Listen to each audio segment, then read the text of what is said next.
18 August hazvina kumira zvakanaka. Ndiri kudzoka panapa nenyaya nhasi yandiri kusangana nayo pari kunzi vaichilema vanenge vasiri kuda kuuya kuSADC Summit irida kuitirwa muZimbabwe. Nyaya iyi yakabvira kudhara ichingotaurika, asi zvakatanga sefani because vanhu vaingofunga kuti, but I don't think kuti vanhu havangazotadzirana zvekusvika the extent yekuti umwe munhu anogona kusauya kuSADC Summit because vanenge vachikatarisirwa kuti vauye because ndivo vanga vakabata chigaro chetroika. Vamwe vari kuti pamwe zvichida vamwe vanotumira Nevers Mumba. Nevers Mumba ndiye kugadzira SIOM report iyaya yakanetsa paZimbabwe ichitaura kuti election renyu rakaitwa ipapo ranga risiri chairo ranga risiri mugwara, ranga rine kakubiridzirana mukati. That's Nevers Mumba. Ndiye atoza kuti pamwe zvichida anogona kuuya, but vanhu vakungotaura zvakasiyana-siyana. Mafungiro nemaonero evanhu, zvikonzero zviripo zvakawanda. So ndiri kuona panapa pari kufamba ruma iri kubuda nekune uya anotwa Joseph Balimba ari kuti other countries have booked hotels and shuttles in Harare, but ZANU-PF are reportedly upset that Zambia seems to have yet paid hotels and transport for the SADC Summit this week. They don't know if Zambia is coming or not. They are in the dark. Here goes strategic ambiguity. Baloyi, right. Zambia ndo nyaya iri kutaurika kuuya kwayo kuSADC Summit ndo pari kunetsa ipapa kuti inouya here kana kuti haiuye. Zvikonzero zvakawandisa. Vanhu ava vakabvira kudhara vachitombonangana uroyi vachitombobuda vachitoita kunyera. Matongero anoitwa zvinhu zvemuZimbabwe, hurumende yemuZimbabwe kana kuti zvinhu zvese zvemaZimbabwe zvine kakunyanya mukati. Saka pakazombobuda kakunyana kakamboitika kumashure uko panga pamboendwa kuRussia paipa pane tumakuwa twakafamba. So makuwa iwayo timu reZambia vanhu nekuti avataurisi, havana too much laba vanonyarara, but vanozoita zvinhu zvavanongokudza kuti hatingoteere mafunctions ese nekuti isusu tine zvakawanda. Vanenge vachifocusa nekuvaka nyika yavo, vanokuta kuti isusu tiri focused. Saka imimi kana muchitinyeya zvenyu muri ikoko, hatidaire nyaya dzenyu, tinenge tichingoonawo kuti ndo zvinenge zviripo, but imimi kana mune chambakuzorowo ikoko hatingouye. Saka ndo nyaya hombe iri kunetsa panapo. Zvinzi vaichilemba vanogona kusauya nenyaya idzodzo because pamutafamba kuti nyaya imwe zvinzi chero vakada kunzi vauye. I see environment yekuti iri safe because you do still remember mazuva adarika ayo pakabuda that minister wemuZimbabwe achingotaurawo nyaya achiti Hichilemba is a security threat kuZimbabwe.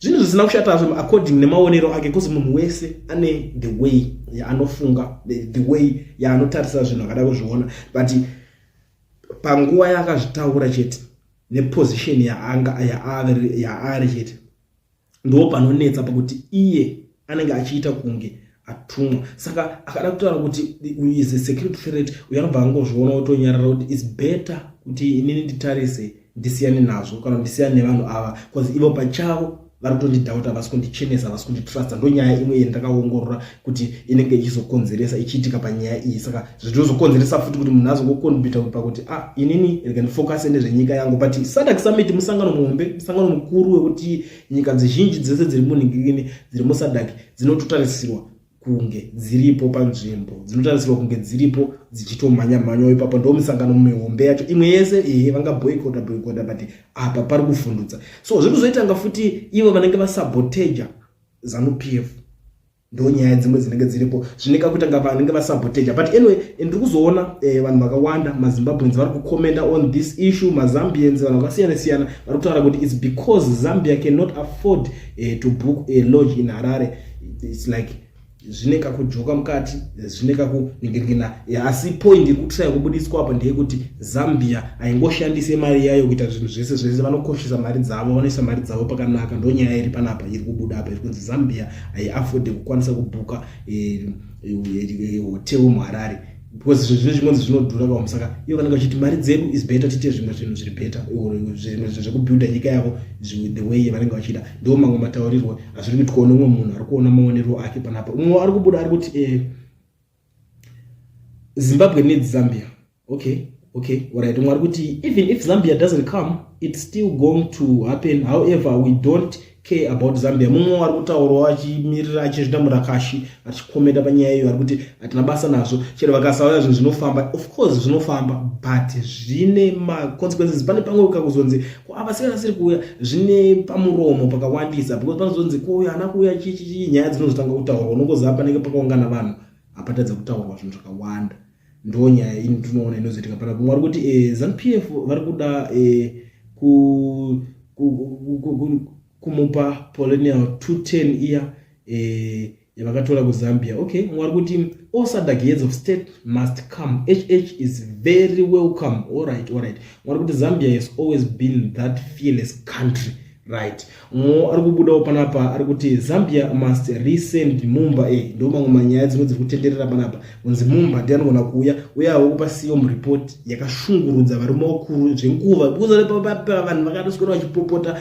Takaona ma true colors mamwe tasati takamboona. Even vanhu vaya vamunoona vamunoti ana mota mouth ana mutsvango kuti vanobuda vachilauda vaya vakataura kuita kunge vachabuda furu vachipupuma nehasha. Vachiti mana Mumba siyana nenigirikini neSADC yedu. SADC chinhu chedu ichi ma-revolutionary parties musasvibise chinhu chedu chinonzi SADC vachitaura zvinhu zvakasiyana siyana. But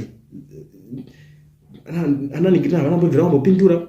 Chilema anambodaira nyaya idzodzo akangoti ayo nyaya dzenyu tatumidzira munhu kuti ange achiita se achinoita CM report ari kuita basa rake abva angopa ndozvaaora ndozvaanzwa. Saka it's up to you guys kuzoti mukuzvifarira kana musikuzvifarira haana kuzvisa musoro akangoti inyaya dzavo vanhu unozoti vanhu vanogona kungokecha ma-feelings nezvinhu zvimwe zvisina nebasa rese. Saka ndiye seMumbai ari kunzi anogona kungotumirwa ende unoziva kuti zvakangodaro chete motoziva kuti pasummit ipapo hakudyiwe rinopisa because chanenge awira ndechekuti chii atanga kuvhura summit inonzi CM report yaya anenge anazvo zvimabhuku zvezve ungosumuka kuti right paya takaita chakati but nyaya iri panapa ndeyekudai so nyaya iripo ndeyekuti CM report yangu iri kuti zvakati panogona kuzonetsa ipapo. So ende ndiri kuzoona futi pari kunzi if HH knows what's good for him, he should not dare even think of come to Zimbabwe because everything for Zambia will be badged, especially for him. He will go to Mwanawasa way. ZANU-PF is seeing this useless SADC show as an opportunity to eliminate him.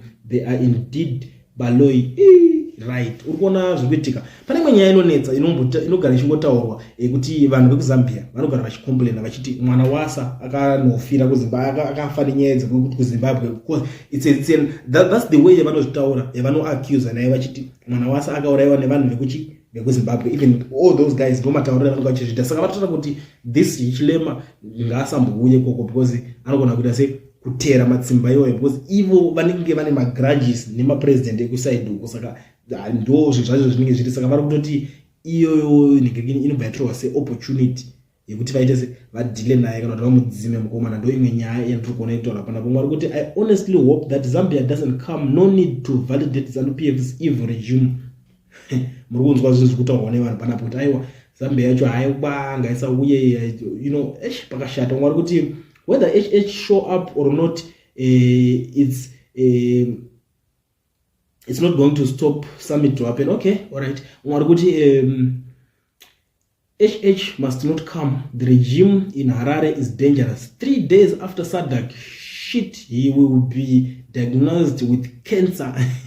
Ndo kwasvashika manje. Vanhu vakutotara kuti akauya in Zimbabwe achingonosvika 3 days achingonzi abva panapa 3 days atokunyika kwake akunzi anogona kubatwa necancer. I don't know kuti vanhu vabva muZimbabwe vanoziva kuti vanofunga kuti Zimbabwe iri that ningirikini zvekuti inogadzira macancer but handinyatsooziva guys. Ameno imimi pamwe munogona kunge mune ruzivo rwekuti Zimbabwe inogadzira macancer. Inini zvangu personally handinyatsozviziva. Ndinongodzinzwawo dziri nyaya dzinenge dzichitaurwa kunzi ndingakazorwa necancer yakati ndingakazorwa necancer yakati but zvekuti dzinogadzirwa mupapi chacho netechnology nekunzi isusu nekunetsa kuti vanhu vazhinji vari kuita kufa necancer muno muZimbabwe. Yobva dziri kugadzirwa muno dai ichigona kuzorapa because mostly kazhinji zvafara ukasvika pagaraji panonzi pano assemble mota kana panogadzirwa mota from scratch havatadze kuzoigadzira kana ichinge yafa. Manje kunoko tingati cancer yanzi iri kugadzirwa muno muZimbabwe ichitadza kuzorapika futi muno. Pane nyaya yapapa pane bachida kuongorora but I don't know kuti paZimbabweans munopaona usiya I'm not sure zvangu nezvinhu zvamunenge muchitaura but ndo matauriro enyu because munhu wese anobvumidzwa opinion yake. Saka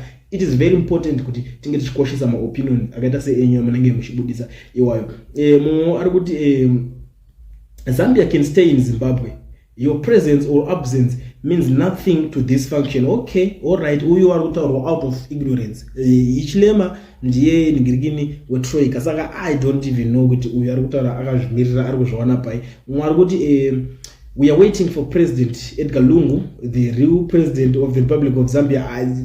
Is no longer a president. Akabviswa akajikiwa echidi Lungu hakuna. Zikunzi zizhinji akajikiwa Lungu. Zvekutoti iko zvinezvo ameno kuti kuchauya umwani ende chero kadzokera kudza imwe election anongojikiwa haachatombodzoke power akaexpose kudhara vanhu vakabira vakaita sei pamwe next president because now ndakada kutarisa zvinhu situation iripo this akaende chilema anotoratidza kuti ari powerful zvekutodarikidza kutodarika iva vacho kumana chero vakatira kuda kudzoka hakuna anovavhotera vanongodhererwa kana vanhu vese kuti uyo mbate azonzwa I don't think kuti ngirino yakatobva zvangofanana unongoti moti Mugabe ndiye real president weZimbabwe nguva yake inenge ikatodarika munhu kana achinge atobva abva nditi mwari kuti he must not come if he loves his life. ZANU-PF kills please. Okay, mwari kuti with or without Zambia the summit will cruise on what is Zambia.